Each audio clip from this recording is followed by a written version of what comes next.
Hello everyone, welcome back to Let's Play Disgaea, Hour of Darkness. This is going to be episode 8.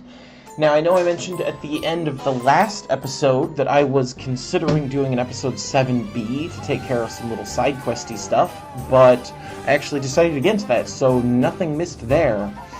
I did discover one thing interesting to show off. You know, we just entered this chapter, and just to refresh everybody, what's going on this time is we have issued a a formal challenge to everyone in the Netherworld that anyone who wants the title of Overlord should come join a giant battle royale in the Blair Forest. Now, there's one particularly funny aspect about this.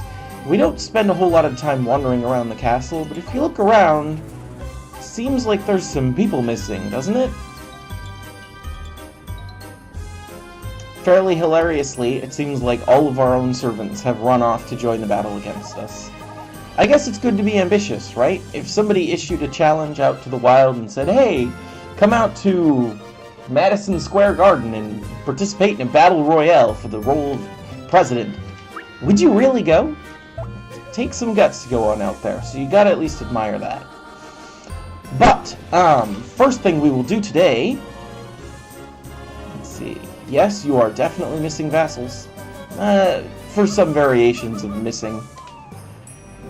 You know exactly where they are. The first thing we're going to do today is run on out to Terrible Cold and pick ourselves up a Nekomata.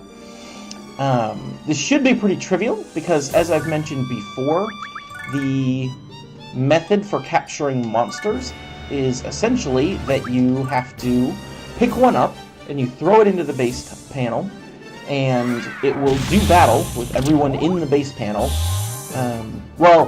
Consecutively. It'll pick someone in the base panel and do combat with them, and whoever wins that 1 versus 1, either it's your character and you successfully subdue the monster and it joins your team, or it kills your character and then it moves on and fights the next character on your list in the base panel. But she's going to be level 14, and most of our stuff is, you know, much higher level than that, so we should be pretty much fine just to toss her in pretty quickly here. But we do want to deploy our mages before we do that, just because we want to make sure that they don't wind up being the ones that it checks who's going to win the combat. Because we would like to use our mages during this fight, just to finish off the level 100-something that we'll have at the end. And we want to make sure that it isn't, like I said, we don't want the mages to die.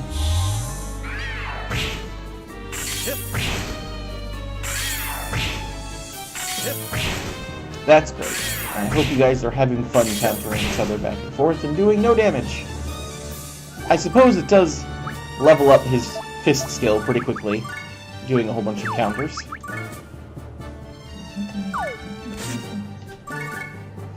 One other thing I want to say is I have noticed in previous episodes, I'm not going to be able to go back and fix this, unfortunately, but in previous episodes I have actually been recording some, I wouldn't call it frame loss exactly, but it's lag, right? You'll, like, the animations slow down, the music gets a little bit choppy, the sound effects get distorted, things like that, and like I said, I have noticed that going on, so I have futzed around with my emulation settings a little bit, and I think it should be a little bit better now, but we will see how that goes.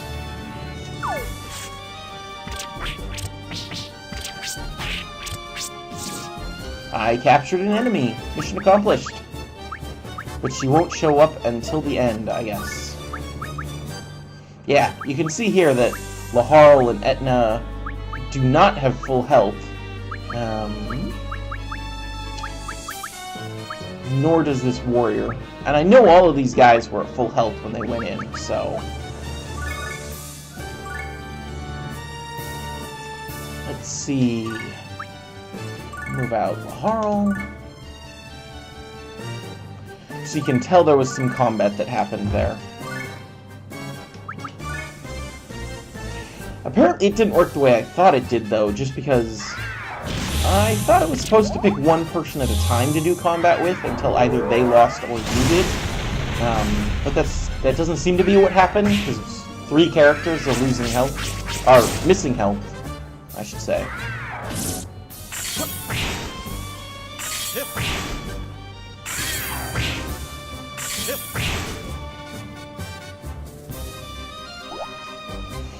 And now, we can go ahead and do some recombination.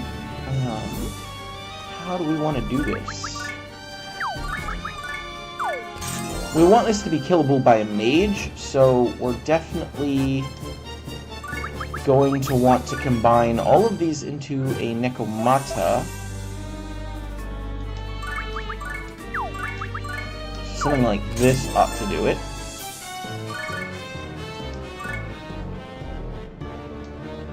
Yeah, you can see a little bit there. It's a little bit of latency there. I'm not 100% as to what's causing that. I am working on figuring it out as we go. And I guess we should bring out Axel and Teemo as well. They will help with softening up our big target on the other side once we get there.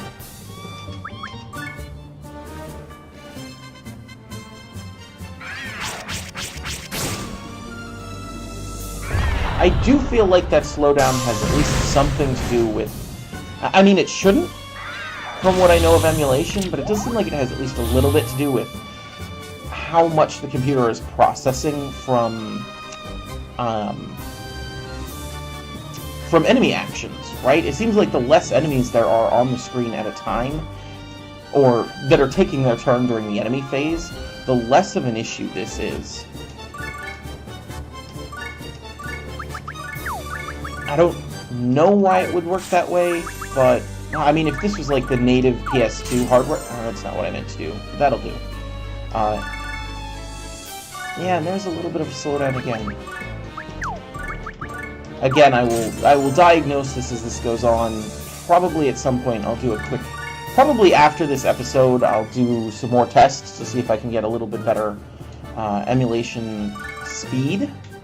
One of my concerns is, I don't know if you can tell, but across the top, there's a little bit of a blur that happens occasionally. And if vertical sync is not enabled when we do this, that blur is going to move through the screen as we play, and that's really disruptive. So we need to keep VSync on, but that does also seem to be causing, or at least contributing, to some of this visual latency that we have. So... emulation is an interesting beast. I suppose in an ideal world I would have kept my PS2 all of these years, or be playing this on another console that this got ported over to. Like, I know... I believe Disgaea was re-released a number of times for various consoles. Like, I think there was a PSP release? Don't quote me on that. Plus a number of others. I don't know all of them, but unfortunately my actual console gaming hardware is pretty outdated. I think I covered this before, but I have not bought a console since the PlayStation 2, actually.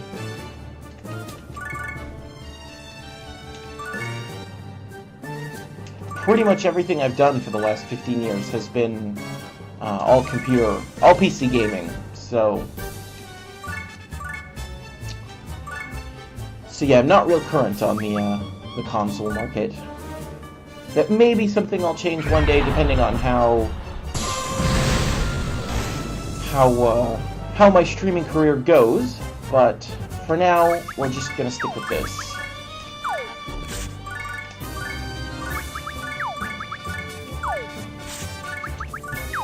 So like I keep saying, I do appreciate your patience and your understanding. Alright, we got this Nekomata over here. Not quite surrounded, but we'll be able to throw her back in and surround her after that. Now we want to move everyone on over here.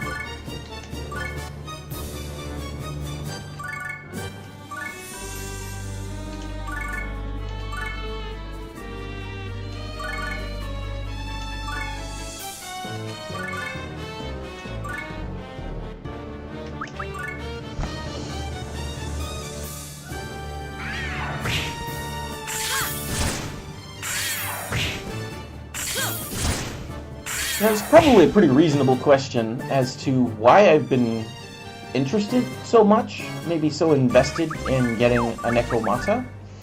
And let me actually coordinate all my movements here. You know, why monster classes? And of that question, why Nekomatas specifically? And a couple of questions. I think I might have answered some of that last episode, if I remember correctly. Some of it has to do with the specials targeting. But actually, let me back up and address the general question of why a monster. The thing is, there are some disadvantages to using monsters in that they don't actually have weapon skills of any type. And that's relevant because as you gain proficiency with a weapon, your stats from that weapon actually go up. So like, Laharl has, I believe, let's check actually. Laharl has a sword with 51 attack on it, but if I de-equip this axe, unequip, whatever your choice is there, you can see his attack goes down by much more than 55. It goes down by, let's see, that was 56 plus 10 is 66. So, you know, he's getting 66 attack off of a 51 attack weapon. It's an increase of, I want to say, about 25%-ish bonus attack from this. And that's going to scale up the higher his sword mastery goes up. You know, if he gets up to, like, sword mastery 30, he's going to be getting, I guess I don't know 100% the equation here. If it's logarithmic, it'll be less, but let's guess, probably about double. So that's sort of a problem when you think about monsters not getting proficiency with, wrong ability, not gaining proficiency with their weapons, because they're not going to be getting all of those bonus stats from extra proficiency. But the one thing they do have going for them is that later on, some of the monster weapons, well, there's a lot of things they have going for them, but for one, some of the monster weapons that you can pick up later are ludicrously powerful. In fact, one of the best weapons in the game, I mean, you get them basically the very last thing in the game, so they're not going to be interactive with the game itself, but she's weak to fire, right? Okay. Can she reach Giga Ice from here? She cannot. Well, she almost can. We'll just move her over. So yeah, actually the strongest weapons in the game are monster weapons, which we'll just go ahead and do this way. It's a little suboptimal, but that's fine. Yeah, the best weapons in the game are monster weapons. So even though they get less percentage bonus from their weapons baseline at the end game, like the ridiculously end game, not the end of the campaign, but all the way the end game, is the best in the game by quite a fair margin. I believe the Tier 1 sword has a base attack rating of 2,000, whereas the best monster weapon in the game has a base attack rating of like 30,000. It's pretty ludicrous. So monsters do get the best weapon in the game. Second question then, why a Nekomata? I mean, okay, so for that reason, I think I want to have at least one monster on my team. Plus, I do just think the variety is pretty cool. So why a Nekomata? Well, there's a list of reasons. I'll start with the most obvious reason, which is I think they're cute.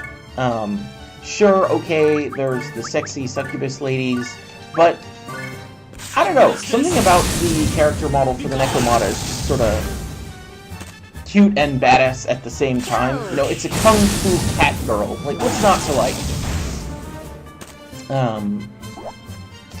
But as far as combat goes, they're actually pretty similar in structure to, or in stat distribution, to ninjas. They're actually insanely fast, and they have a really high movement and counter rating, so they really pair well with a ninja.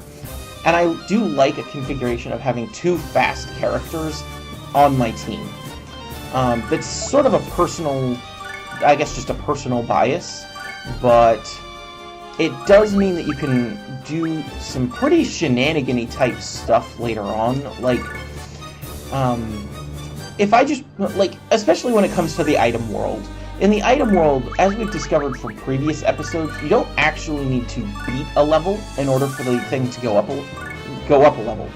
But that does mean you just have to go through the gate on a particular floor in order for the item to go up a level. But that does mean that you kind of need 2 fast characters, and probably at least one of them should have a lifting ability. Because if you get to a floor that has Gate Boss on it, you need somebody to run out there really fast, you know, high movement rating, high jump rating, high speed so they can dodge attacks, to run out there and pick up that Gate Boss, Gate Guardian, whatever they're called, and throw them out of the way. And then you need somebody else with equally high attack, or, I'm sorry, movement.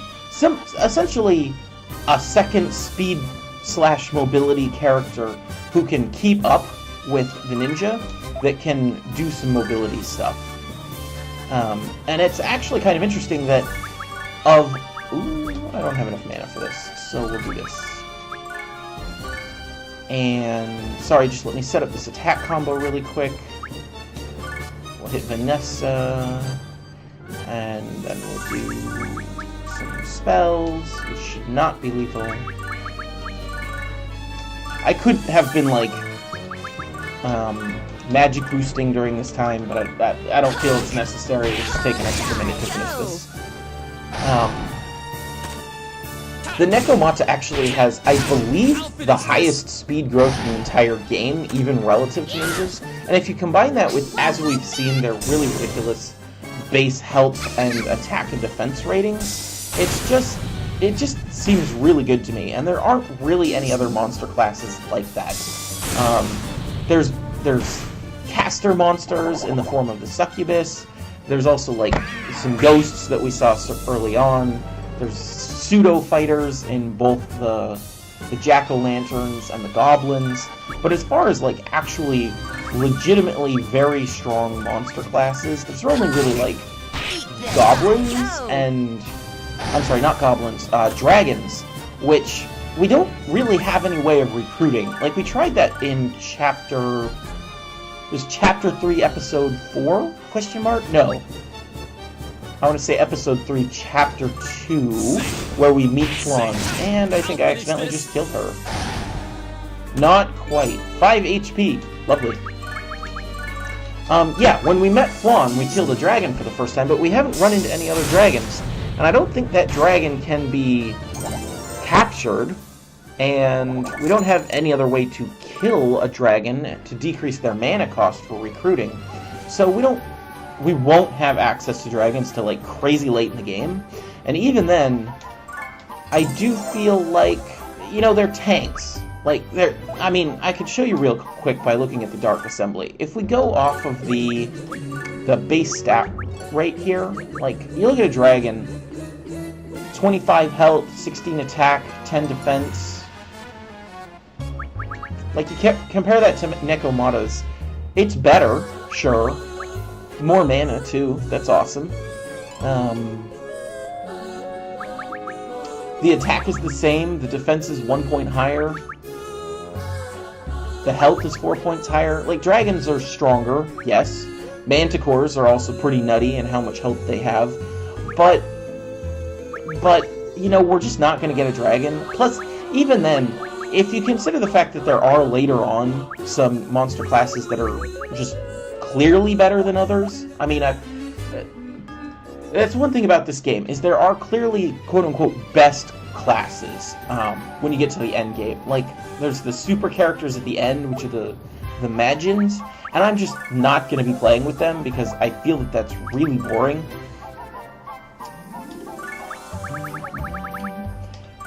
Similarly, there are, quote-unquote, clearly best monster classes later on, like, just super monsters, but I'm not really interested in using the super classes. I'm okay with taking, like, a team of Tier 2 people. I don't want to go for or maybe Tier 1, but not S tier, you know, just not the crazy overpowered stuff that makes the game boring. Now that we have ourselves a Nekomata, I think I want to rename her to something. I mean, Seal is fine.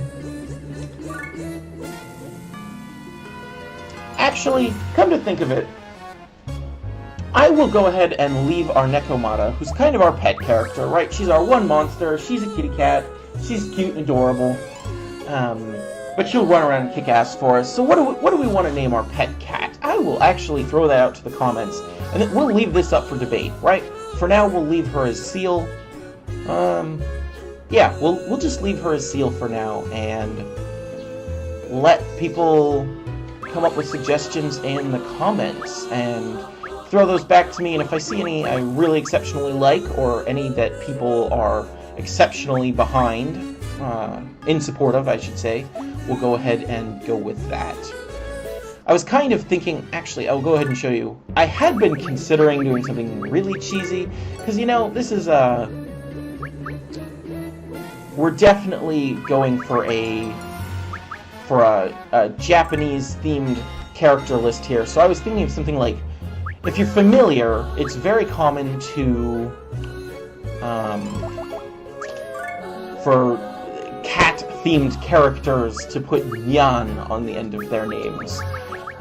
It's just sort of the Japanese way of doing that. So I was kind of thinking about doing something like Diana, but then modifying this to be in line with that Diane Yan. But that was just an idea. I'm not like 100% on that idea. I don't think it's absolutely the best thing ever. So, yeah. Comments, suggestions, leave them. Now, we do need to get her some kind of equipment. Probably some sort of monster weapon. I will first check if I have one. Let me sort up my item bag really quick.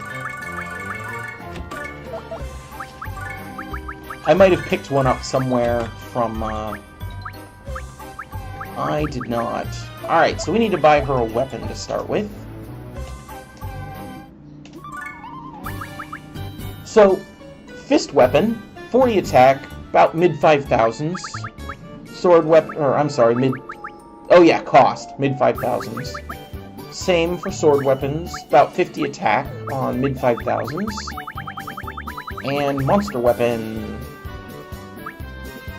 seems pretty good, right? I mean, this is a cat's claw, which would be appropriate for our Nekomata. 61 attack for 3,300 money, which tells you where it is in the tier rank, essentially. This is 8,400 for 81 attack.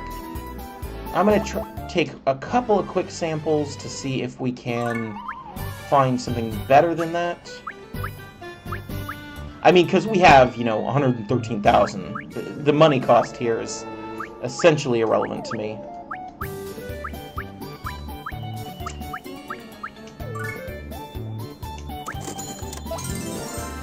Customer rank up.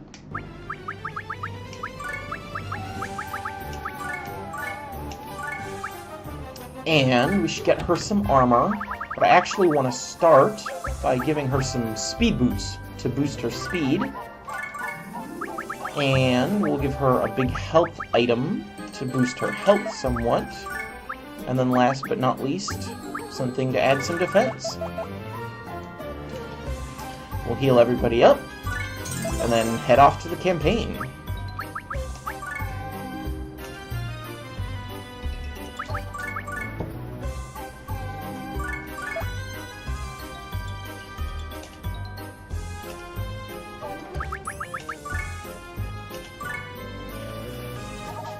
Excuse me.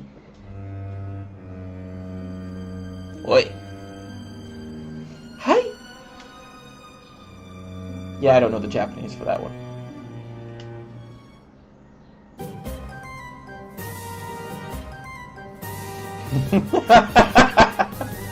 That's a lot of ambitious people. That's true.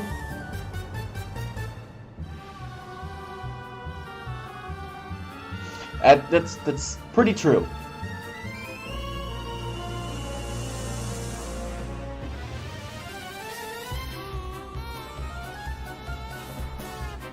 Now, interestingly, because of this configuration, it's very complementary to mages. Like, I have big AoEs that can just fly on out here and blow people up. So we'll go ahead and set that up. Oh wow, Kasumi's pretty high level. She's now the highest level mage I have. We do want our Nekomata to get some experience, because she's only level 14 right now. She doesn't have a ton of mana, so I guess I'll just attack and see what she does for damage. Pretty decent. We actually want her to be learning Giga Ice off of... Has Kasumi learned Giga Ice yet? She has not. So, we will move out our mages and start teaching... Wait, yes she has. What's going on here? Ooh!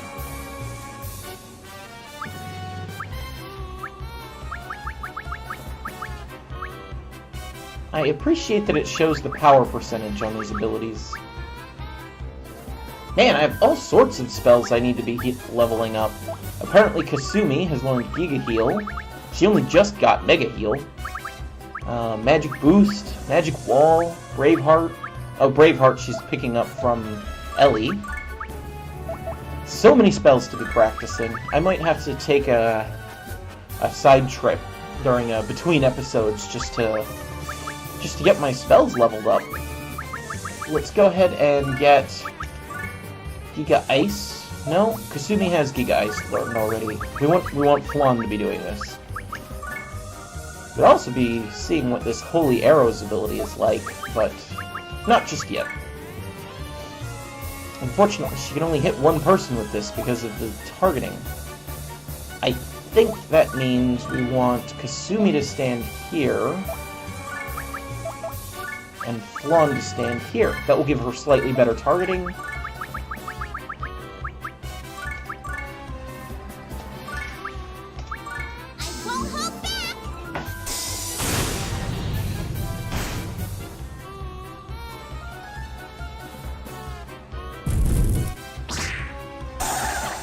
She's definitely going to counter this and kill him.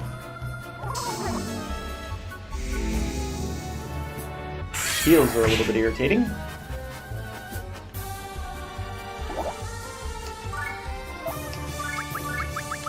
Alright, I'm just going to go nuts, actually.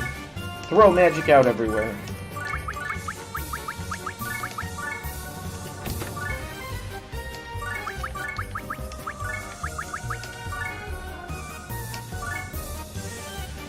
Let's change the targeting on that. There we go.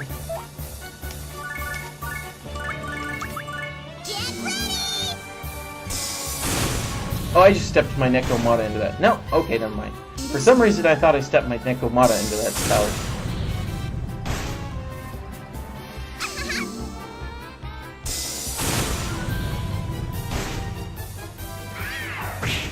I'm amused by this map. Laharl invites everyone to challenge him for the title of Overlord, and then doesn't participate in battle even once.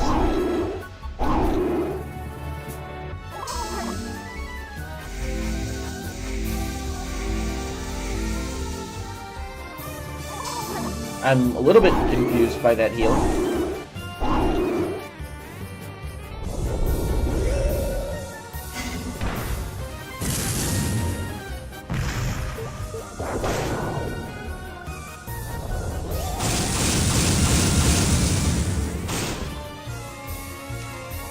Everybody's killing each other in an attempt to get at me, I guess.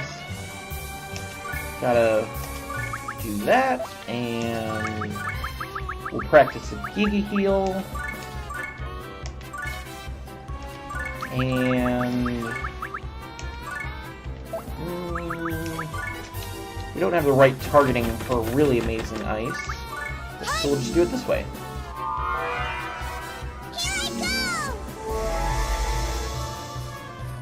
That's a lot of healing.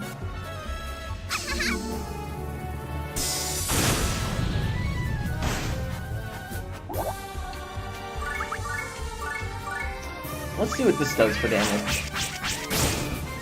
It's alright.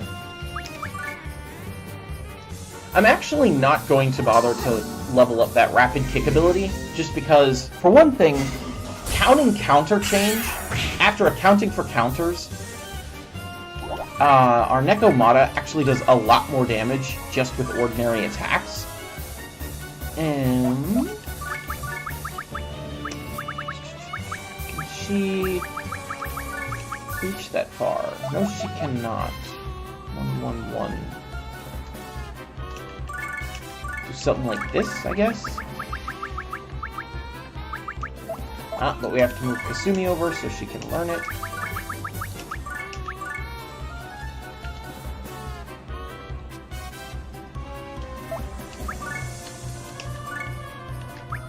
Yeah, so like, once you figure the fact that if I attack, and they attack back, and I'm going to counter that, and they're going to counter me, and I'm going to counter them, I can get like 4 normal attacks off, just from a single attack chain.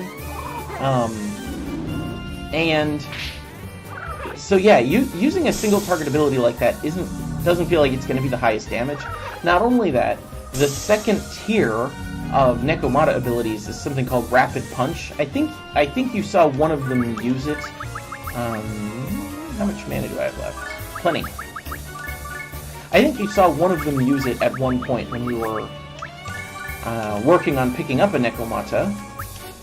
And it's the exact same targeting. It's single target directly in front of you, and it has a higher coefficient on it. So it's just, I know that if I ever want to do single target damage to the one tile in front of me, that I'm not going to use it doing Rapid Kick. I'm going to do it with Fists of Fury or whatever it's called.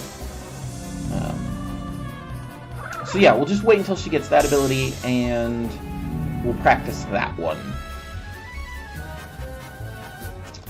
So this is resistant to wind, weak to ice. Does this guy have counters? He does not.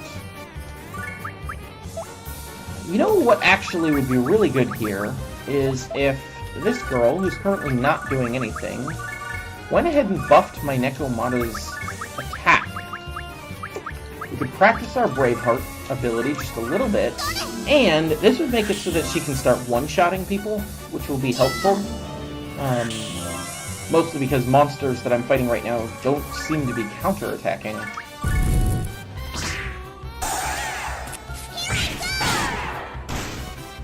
Not quite enough to lethal, but I will counter that to death. Awesome. And Flan will continue to practice. Where'd Giga go? Here it is. Oh, she learned it on her own, so it went from the bottom of the list to natural position in the list. But she's not actually going to cast it because it's 25 mana.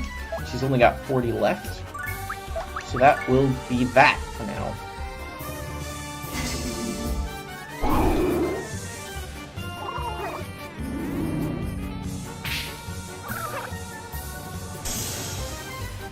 Excuse me.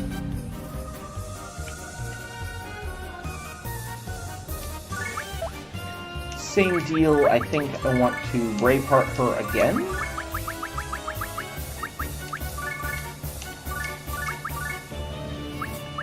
We'll give her a Mega Heal, which ought to be enough to heal her up. She's still going to be poisoned, which is a little unfortunate, but that'll do. I really want her to have higher attack this turn before we worry about sustaining. Lethal. Yeah. One-shots are nice.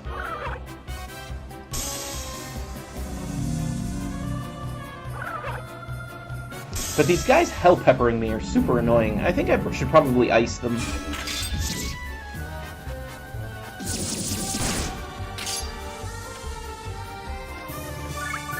So she's gonna attack and kill that guy. Flan. I don't want Flan to be spending mana just because she's at the end of her mana pool.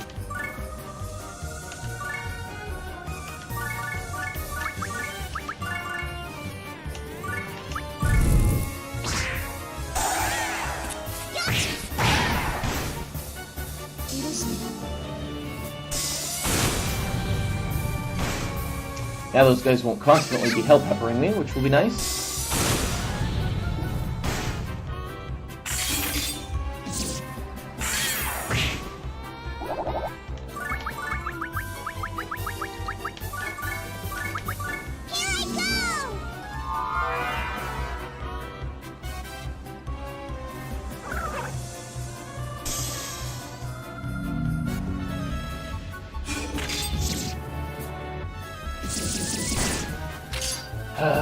Still poisoned.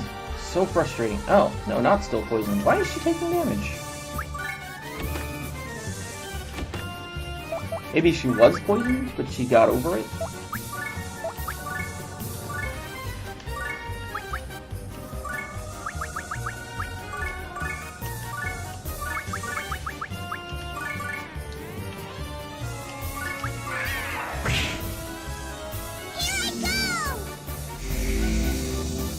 And now, Flan is out of mana. Mana, MP, SP, whatever you want to call it. Y'all know what I mean.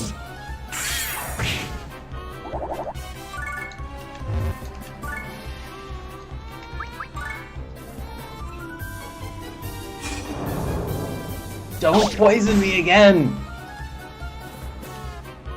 Thank you.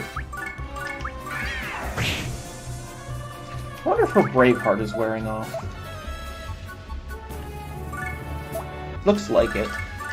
I believe her base attack is about 230, if I remember. Which means if it's only 250 right now, then she's... and that is wearing off.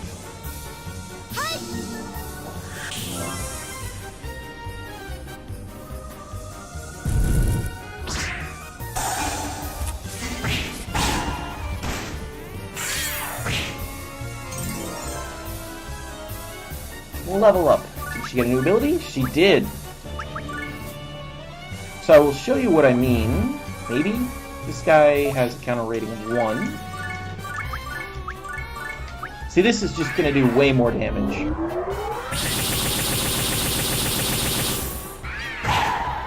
Nice. It's a little mana intensive though. She doesn't have the SP to support it.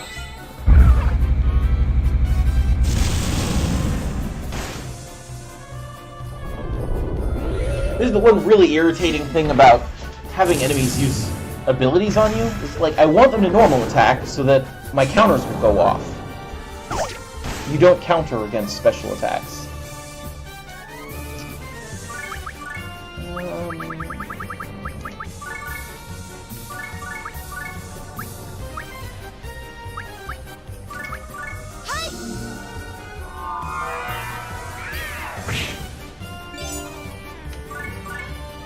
Apparently, her weapon has a chance to inflict a status.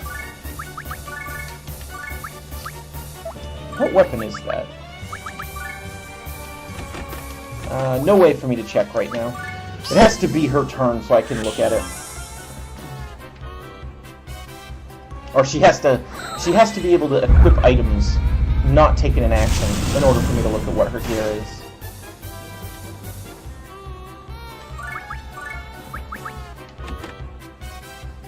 I don't know.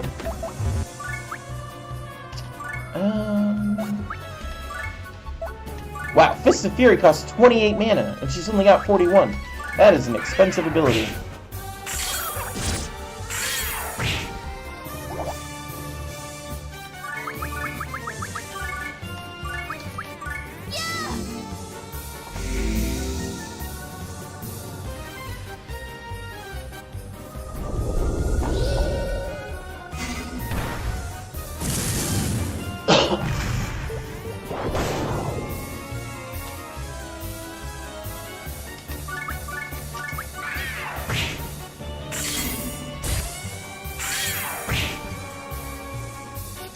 Not quite lethal. I need to remember to keep her Bravehearted so her attack stays up.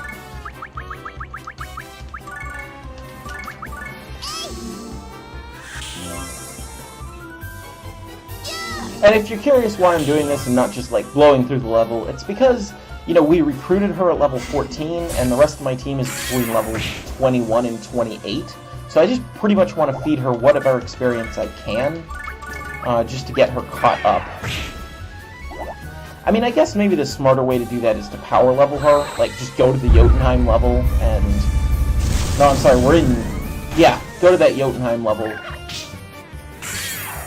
No, it's the Ice level. The, like, Ice Queen level or whatever it is that... Where I get to combine all the Nekomatas and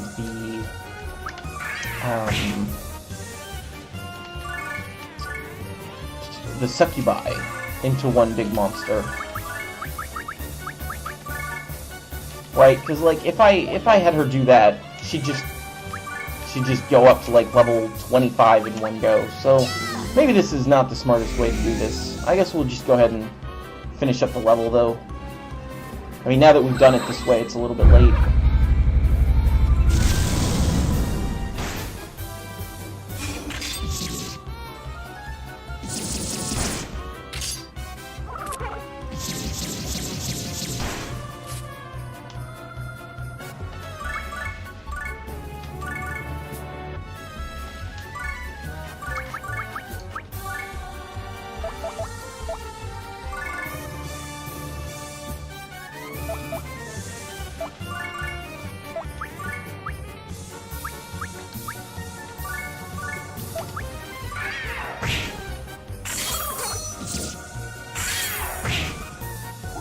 And the reason I did that way is so that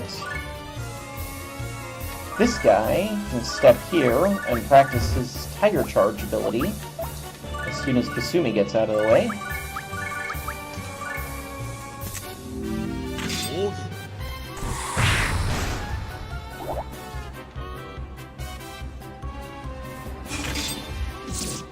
Cool, she'll get some counterattacks in here.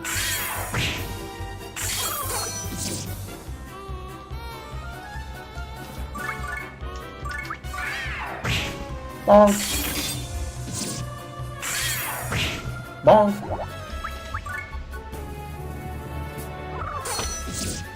Foot to the dome. Ah, she should have had another counter available. Kung Fu Kitty, at it again.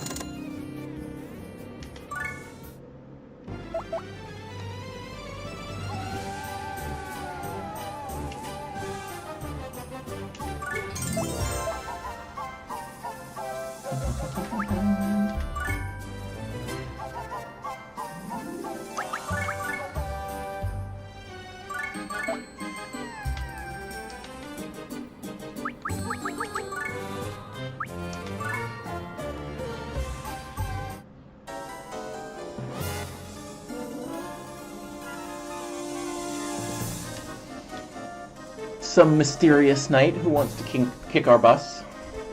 Kick our bus? Kick our butts. There we go.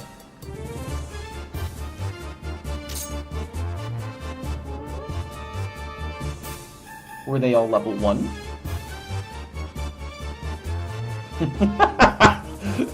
Yes, my sword has slain I've slain either less or more than 2,000 demons. I'm not sure which. Maybe. I might be a badass.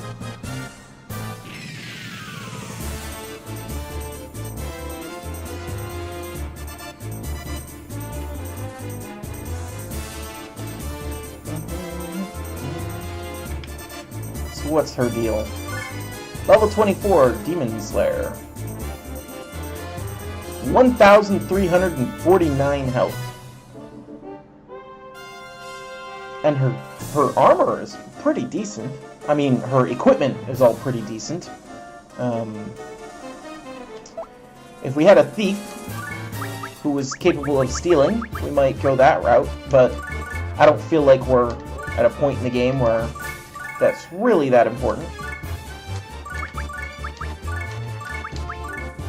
I'm just gonna have Lahara 1v1 her. Probably. I mean, I guess she does have 1,350 health.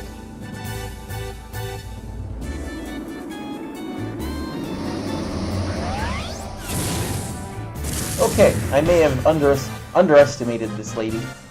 Despite being lower level, I guess she's the same level. Lahara was not really high level. Alrighty, let's get to it. Actually, I have an even better idea.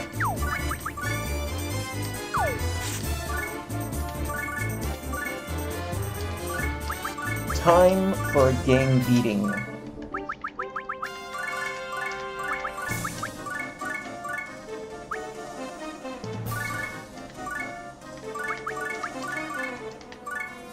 So you can see, this is the sort of reason that I like single target abilities like axes, and one of the reasons I want to make sure to have that ability on like a cat. Applies to swords as well, just with the Hurricane Slash, but later on there aren't really sword abilities that don't have an area of effect, which is surprisingly obnoxious. She is weak to ice, so we can try Burst her, which is ice-based. Since she's also weak to ice, we can do some Giga Ice, some more Giga Ice, and some Giga Ice. So that should be a lot of damage coming in. I'm gonna bet that's lethal.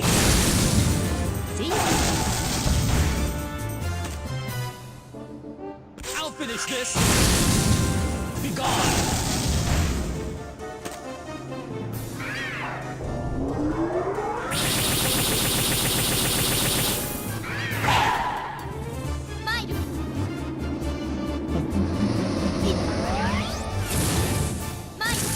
Like, you can see the multipliers are getting a bit high. Like, people are doing pretty decent amounts of damage from that multiplier. Wow! This will definitely be lethal off of those magic abilities.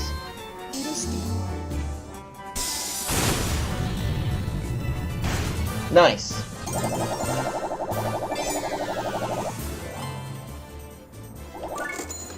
Easy.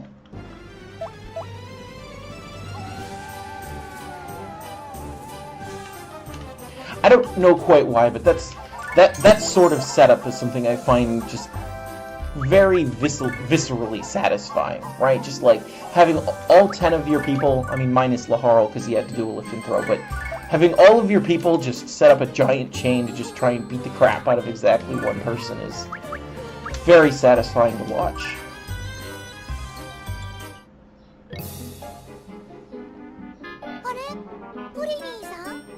Are the Prinnies here to try and take over the underworld as well?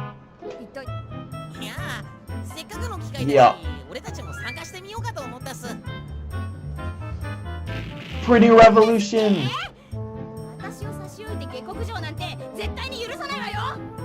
Is it a coup d'etat if the challengers were invited?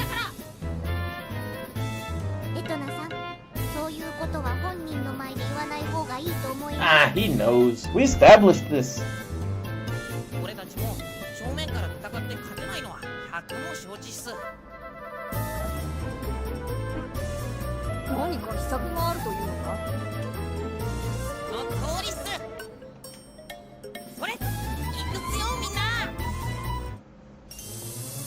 Now, if you've seen the... Wait, what? Baseball game?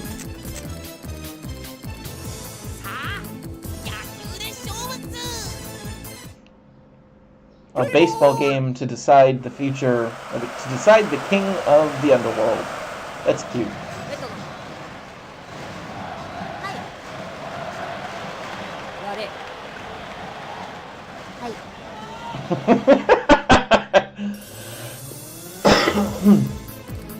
You want to play baseball? Tough.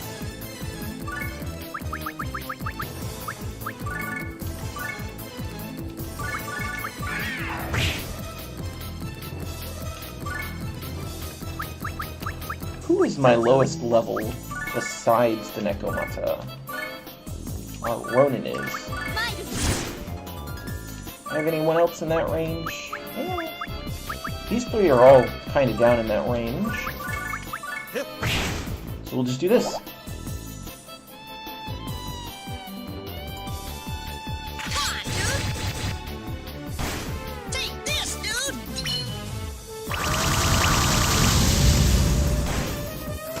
Ah, dude, what are you doing, dude?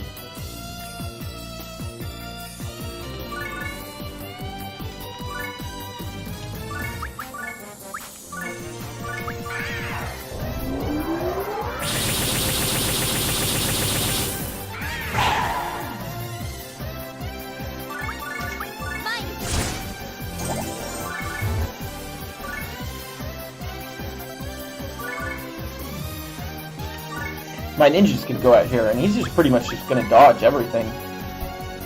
Right? Like, some of these Prinnies should attack him. Maybe? Question mark? I guess they're ganging up on the Nekomata because she's the lowest level, and they're just always going to attack the lowest level character.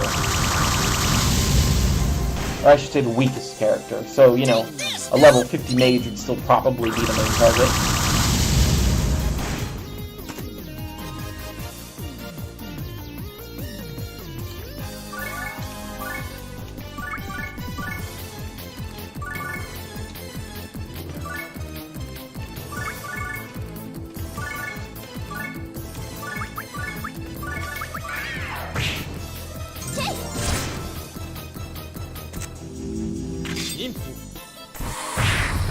There's blood on the baseball field.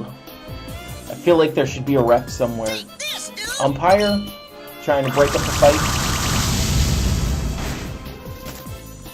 Take this, dude!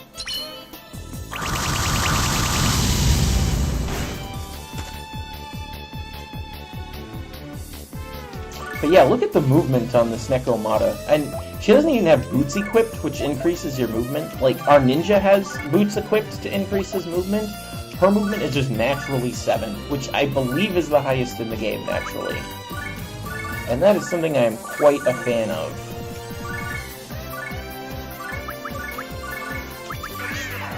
She's also got a ridiculously high jump rating, but I don't remember what it was. I don't know if it's the same or higher than ninjas, but yeah, just in general, they're hyper mobile.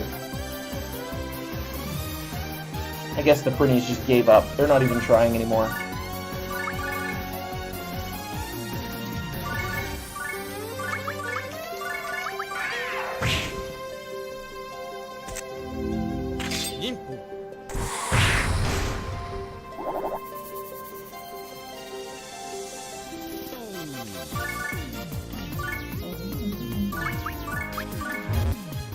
Oh yeah, that's a good point. I cannot get to somewhere where I can hit a Tiger Charge, so we'll just Triple Strike. That ought to be lethal. Not quite.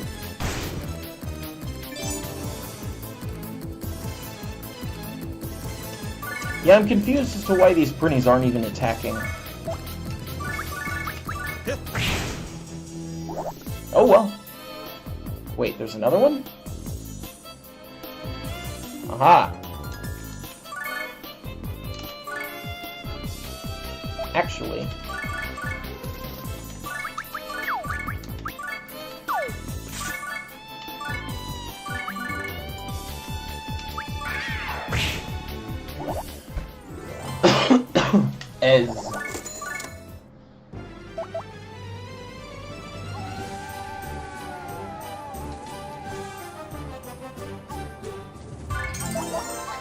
But I mean, this is another thing to consider.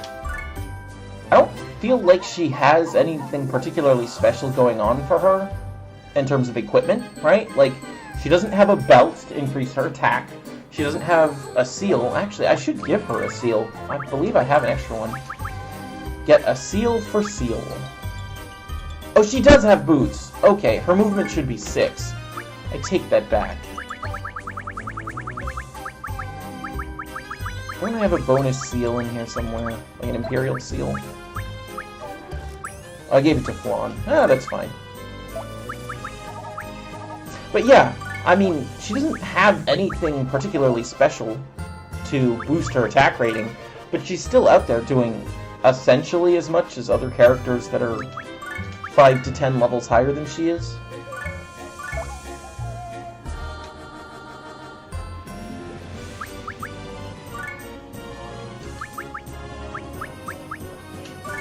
Even if we could get a dragon right now, I'm pretty sure dragons aren't very mobile, and I just don't like the idea of not being able to move like more than 4 or 5 squares on a character.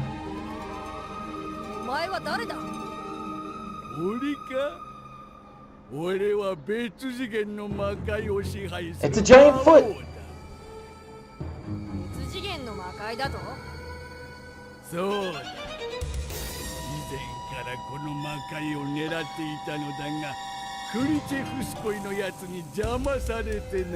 So we get to fight it out with one of your dad's old rivals. Interesting that there are alternate netherworlds, though. Like, how does that work?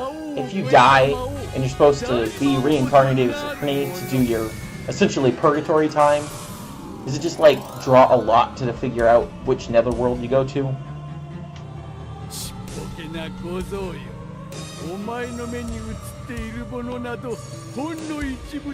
It always only represents a fraction.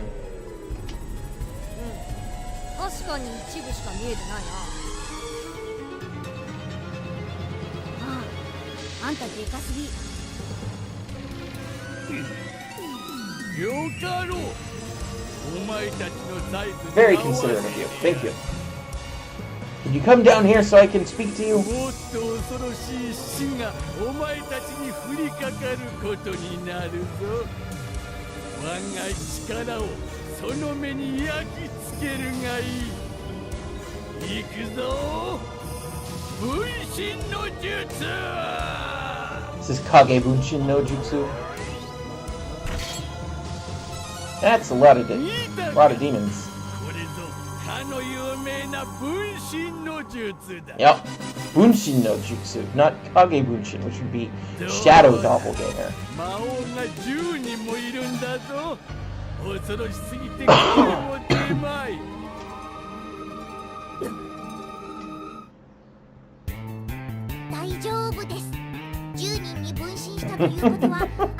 Or his power, depending on how you look at it.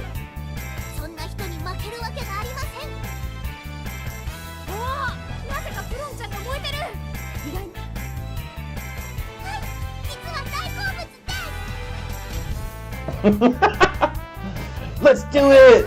Woohoo! Now let's take a look at how scary this guy actually is. What the heck?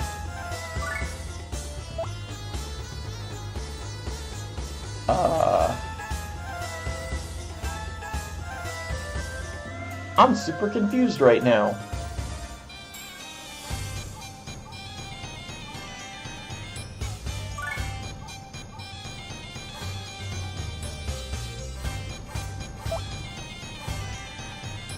Okay, so these guys are all level 75, so there's one of two distinct possibilities here. Either one, I'm supposed to lose this fight, or two, I'm supposed to go do a whole bunch of power leveling in order to beat this guy. But I feel like you're not supposed to clear out 10 level 75 guys just to advance the storyline here.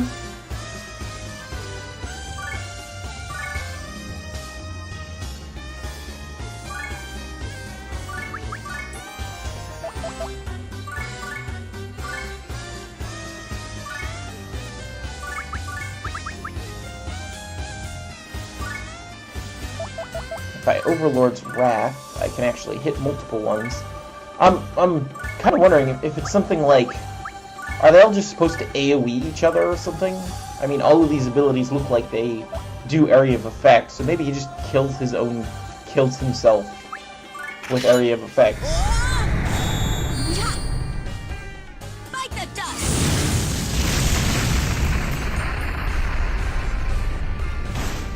Yeah, insignificant damage.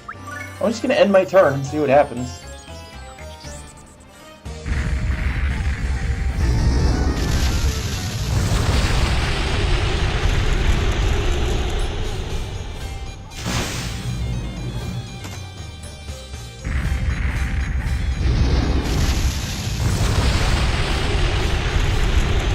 Yeah, it looks like he's pretty happy about AoEing and hitting his own guys, but I don't know what I'm supposed to do about that. I guess I'll hang people out as bait.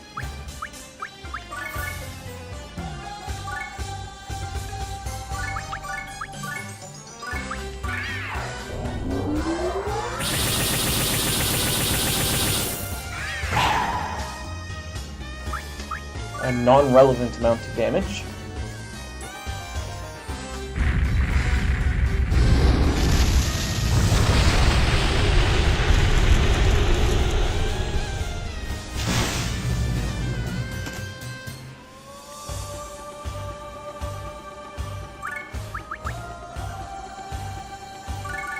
Well, I don't know. Let's try the intended death route.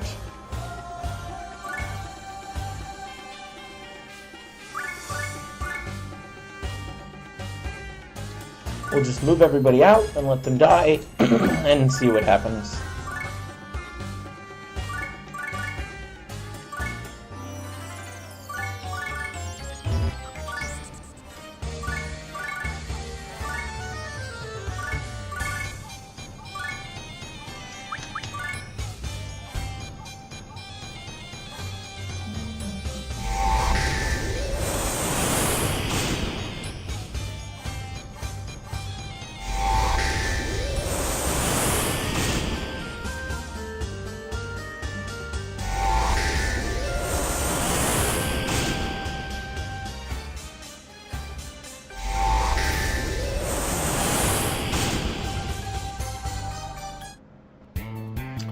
Okay, it looks like a game over was the way to go.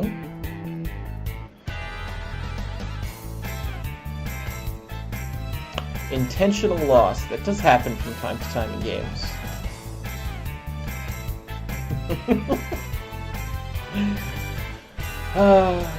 If only this worked the way it does in books, Flan. Maybe that wouldn't be so good. That would only be good for book writers, right? If stories always turned out the way people wrote them, I mean, you know what I'm trying to say. If everything turned out the way it does in books, that would only be good for the demographics of people that write books.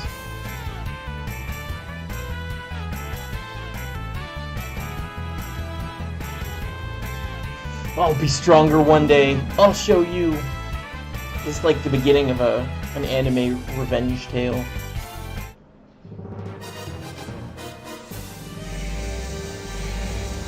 It's our vassals.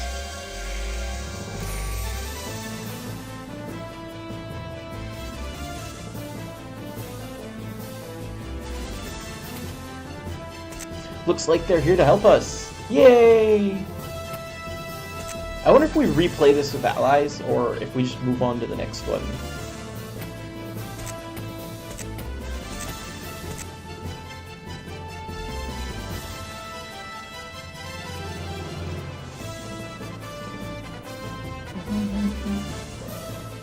Aw, they didn't go out to fight against us, they went out to protect us.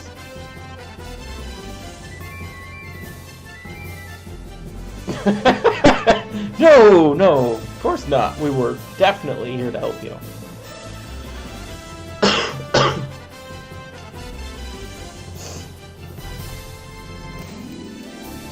That's what happens when you have demons for vassals. That's just how it is, I guess. They pull through when it matters.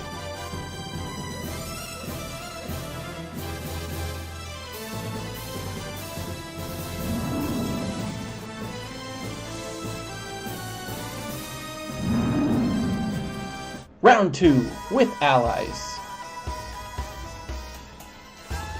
Wow, aren't these guys just gonna crush him? Right? He's level 75. Sure. Go get him, guys.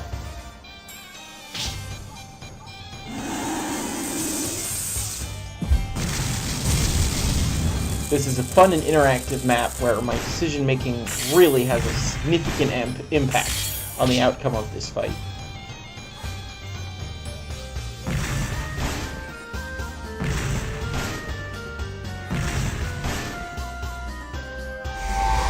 Oh, Etna's dead. Okay. I guess I shouldn't be surprised by that.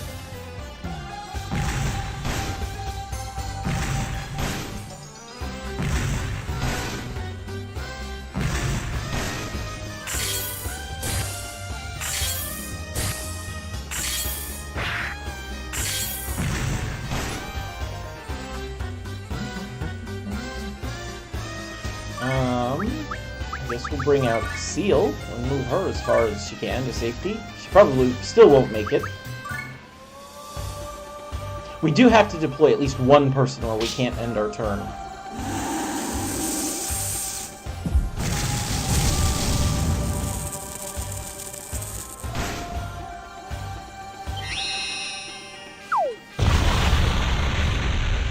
Golem smash! Kind of like Hulk.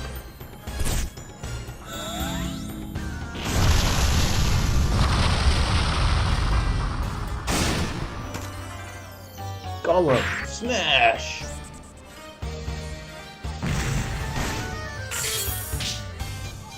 Ez.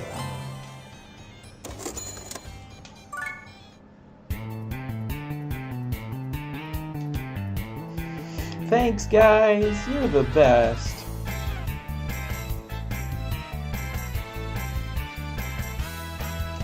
Ain't that the truth?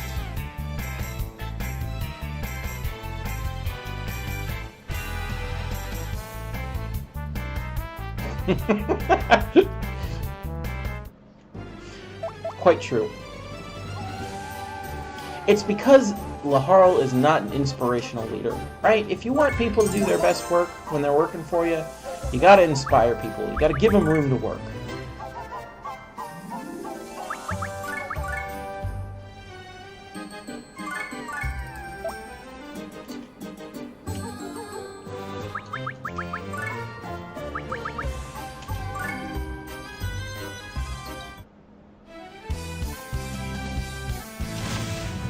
Poof!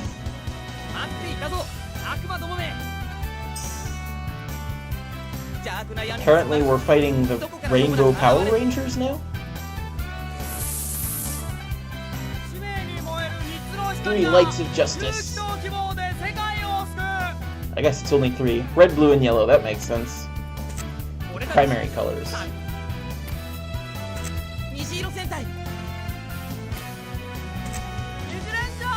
Prism Rangers!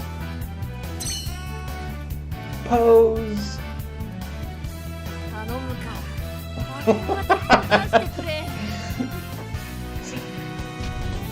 And of course, Flun's totally into it.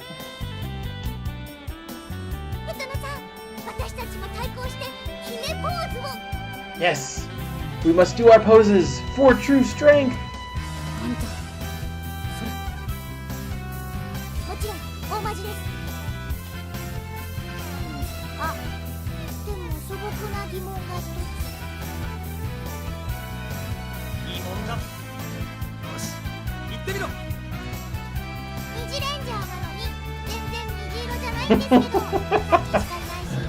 Flun undermining them.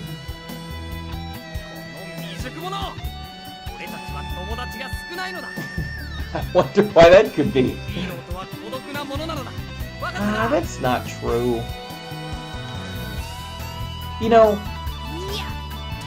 I've seen that quite a bit, like ego defense mechanisms where it's like, oh, I'm such and such, so I have to be lonely. Oh, I'm such and such, so I'm not allowed to have friends. Ah, I'm such and such, so being angry all the time is the justification. Yeah, Etna's got it. Sure you guys aren't just guarding your own egos?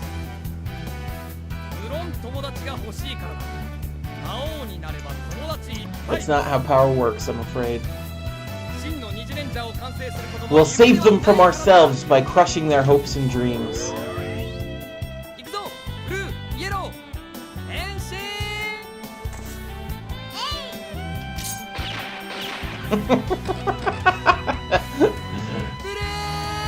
Yellow!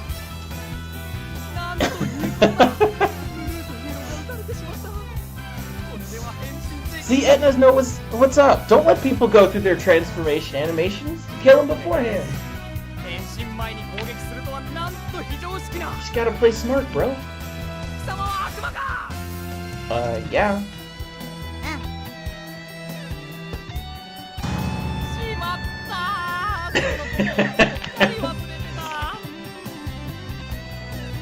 How to be impractical in combat. Lesson 1.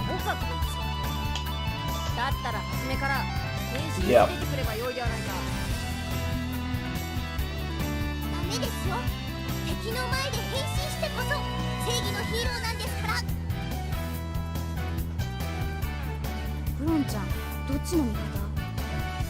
Love and justice, obviously.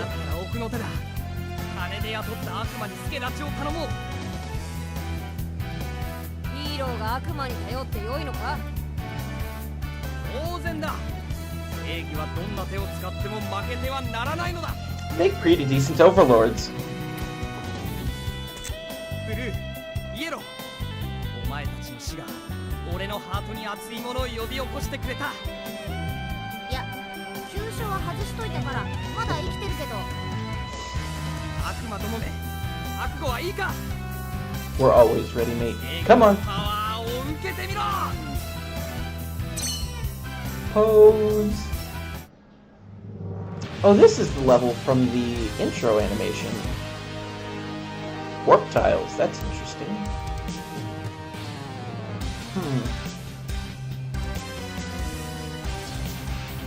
Well, I think I'm gonna just lure these guys in and AoE them, so we'll start by just deploying Laharl and doing nothing. Oh, that's not gonna work, because they're gonna get warped around.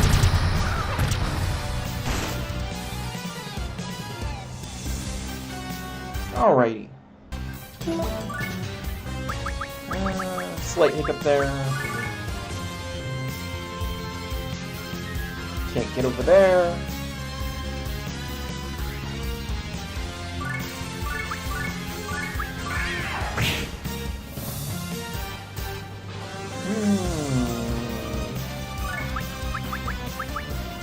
I guess we'll just go ham on this. There's no reason to, like, take it easy.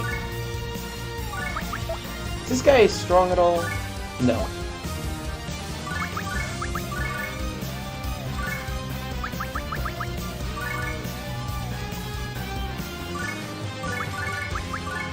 I'll finish this. Be gone. I think as opponents move into range, I'll be able to just execute them. I mean, it depends a little bit on how warp tiles move us around, but I think this should be good.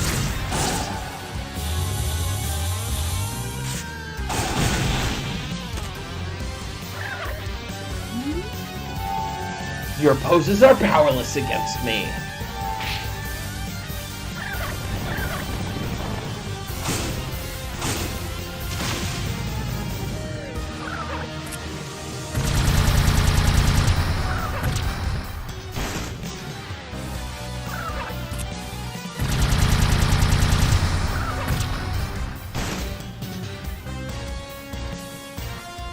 See, our Nekomata can go ahead and finish this guy off.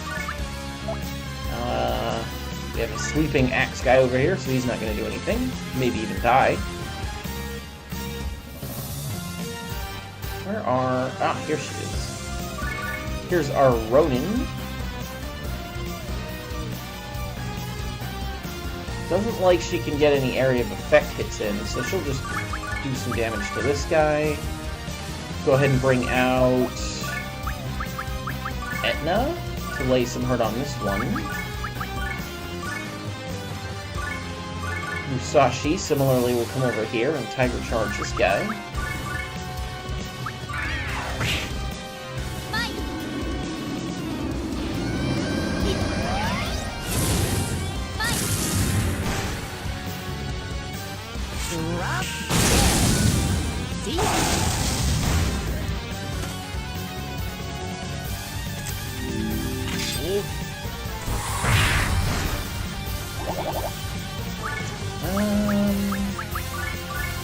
One can probably secure some kills here.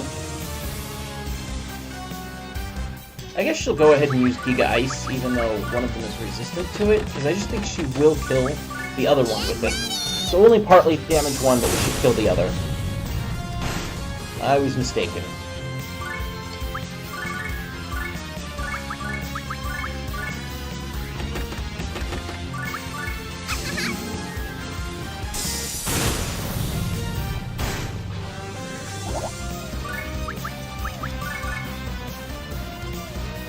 This guy is weak to Ace, still. We'll just try burst him and end our turn, I think.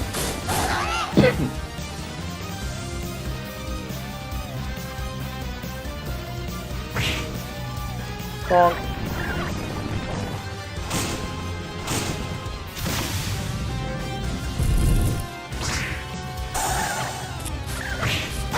You know, one thing that's interesting to me about this is... Was it 2 chapters ago in the game? Let me think. Yeah, it was when we fought mid-boss in the lava territory. Right? The very last chapter, all of the enemies were like level 14 and up, and mid-boss himself was level 19. And I remember thinking that chapter accelerated pretty quickly. But then here we are, 2 chapters later, and like everybody's the same level, right? These monsters are 17. That's hardly any higher than they were before.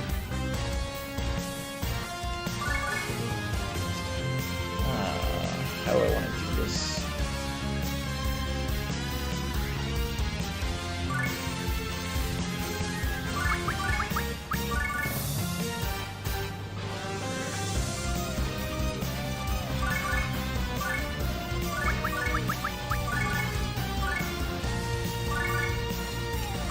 We'll have these two gang up on this one. I think that should result in a kill.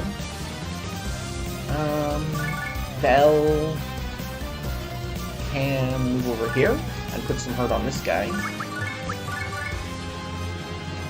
Teemo will definitely...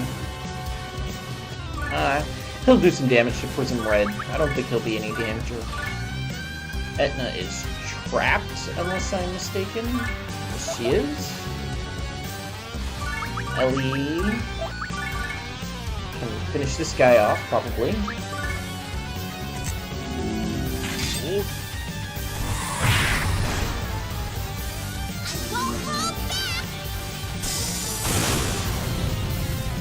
Some pretty serious slowdown, actually.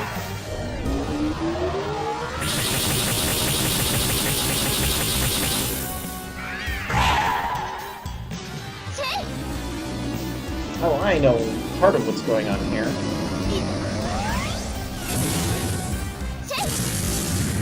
But we will be at the end of the chapter after this, so I guess we'll just bear through it for a minute here. There was actually a computer crash. My computer actually crashed during the last mission, right after we finished it, but before the mercenaries came in. Wow, gosh, this is pretty bad.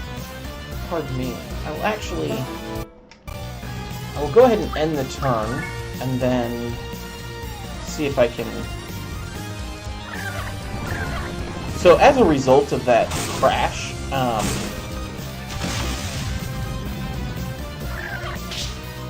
some of our settings got cleared out, which are things we're going to need, things that are designed to help me optimize this. In fact, now that I think about it, probably because the computer crashed, all of the calibrations we went through to fix that before starting the stream probably reset themselves. Because, like, programs didn't get closed correctly and whatnot. So I do apologize for that. I forgot those settings would have worn off.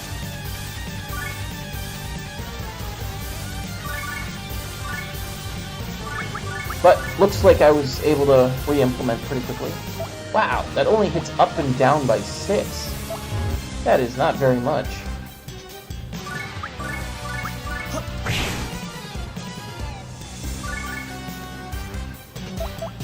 Can Etna hit up?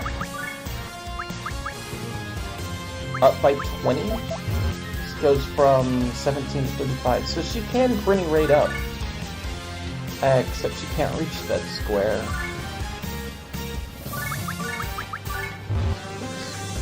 I have not used this ability yet, so let's see what it does. Dead. Come get him, Prinnies! Attack of the exploding Prinnies. Axel can get out here. Did our Hekomata die? Where did she go? Looks like she died. Yep. I was not paying attention to what happened on our turn, just because I was getting settings fixed. Well, we'll practice some Colossal Fissure, some Giga Ice. This guy weak to ice, he's not. This guy is also resistant to ice.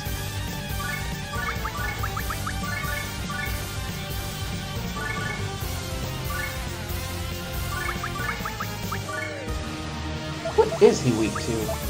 Fire. So we ought to be able to do rapid fire as fire based? Yeah.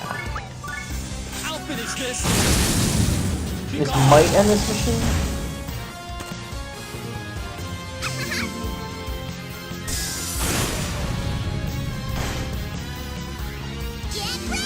Not quite. We might have to bring out another fighter just to finish off that one guy.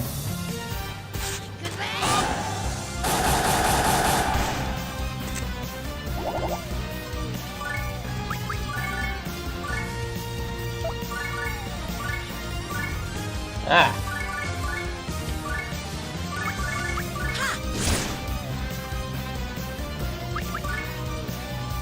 Ellie's gonna die just standing there in the middle of the map, but that's okay.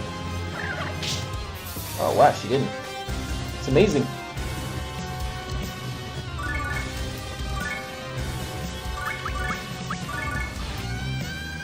Where'd the other one go?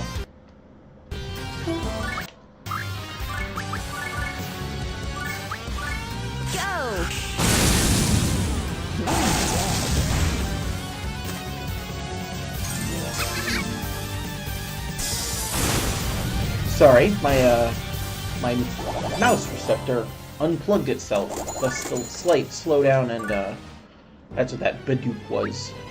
I think one more level that should finish up the chapter. We'll go ahead and hop right into it. You know, actually, this episode has been pretty long so far, so I think I will probably go ahead and fold the end of this chapter and the beginning of the next chapter into our next episode. So I think I will go ahead and save right here and wish all of you a lovely day. Tune in next time, or if you're binge watching these, see you in a minute or two. But yeah, join in next time for episode 9 of Let's Play Disgaea, Hour of Darkness, where we will finish off the last of the challengers after our throne. Everyone take great care of yourselves. Until then.